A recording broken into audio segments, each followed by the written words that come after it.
ఇవాళ ఇదే పోలీసులకు నేను చెప్తా ఉన్నా, ఎల్లకాలం చంద్రబాబు నాయుడు గారి సర్కార్ సాగదు. దయచేసి ప్రజల పక్షాన్ని నిలబడండి, ప్రజలకు అండగా నిలబడండి.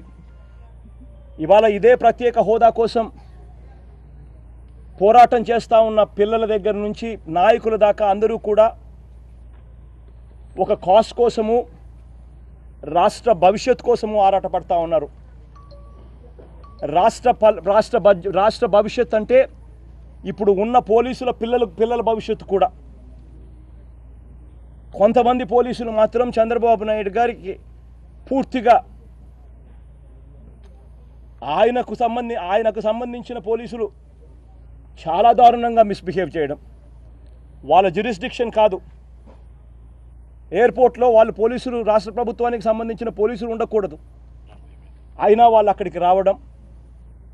ఏ ప్యాసింజర్కైనా ఫండమెంటల్ రైటు ఎయిర్పోర్ట్లో దిగిన ప్రతి ప్యాసింజరు ఎయిర్పోర్ట్ లోపలికి పోవడం, రన్వేలోనే ఆపి రోడ్డు మీదనే కూర్చోబెట్టడం. నిజంగా వీటి అన్నిటి మీద ఎల్లకాలం చంద్రబాబు నాయుడు సర్కారు ఉండదు. ఖచ్చితంగా వీటి అన్నిటి మీద ఎంక్వైరీలు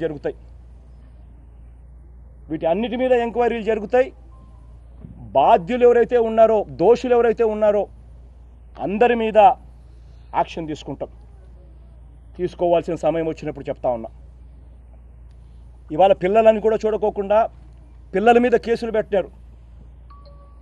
చదువుకుంటున్న పిల్లలను సైతం వదలుకోకుండా కేసులు పెడతా ఉన్నారు.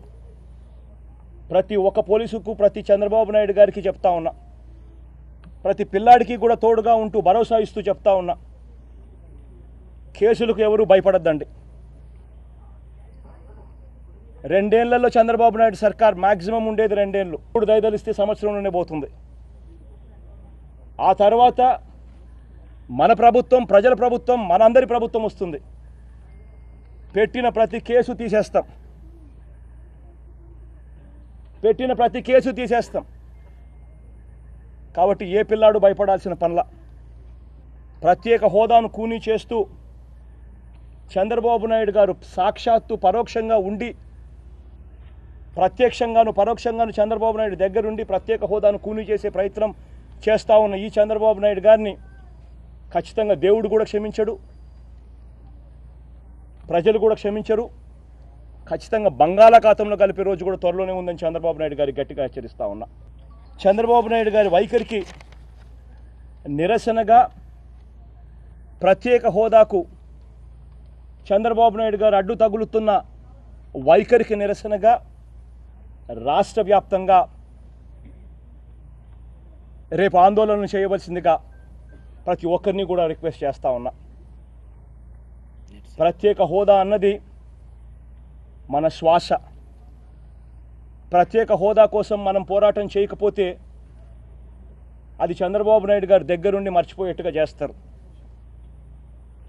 ప్రత్యేక హోదా అన్నది రాష్ట్రాన్ని విడగొట్టేటప్పుడు మనకి ఇస్తాము అని చెప్పిన హామీ.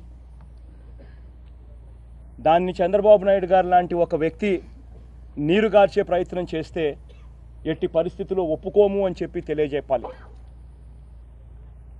ప్రత్యేక హోదా కోసం అందరం కలిసికట్టుగా ఒకటవుదాం. నేను అన్ని పార్టీలకు విజ్ఞప్తి చేస్తూ ఉన్నా, ప్రత్యేక హోదా విషయంలో ప్రతి ఒక్కరికి విజ్ఞప్తి చేస్తూ ఉన్నా, అందరం ఒకటవుదాం.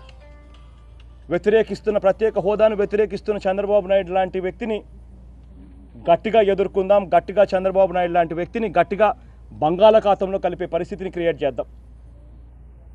ప్రత్యేక హోదా అన్నది అందరం కలిసికట్టుగా ఒకటై సాధించుకుందాం. ఇవాళ కాకపోతే రేపైనా సాధించుకుందాం. తమిళనాడులో జరిగిన జల్లికట్టు అన్నది ఏదైతే చంద్రబాబు నాయుడు గారు అప్పుడప్పుడు చెప్తారో దానికి దీనికి సంబంధం ఏముంది అని చెప్పి చంద్రబాబు నాయుడు గారు మంత్రులు ఏదైతే వెటకారంగా మాట్లాడతారో వాళ్ళందరికీ కూడా ఒకటి చెప్పాలి.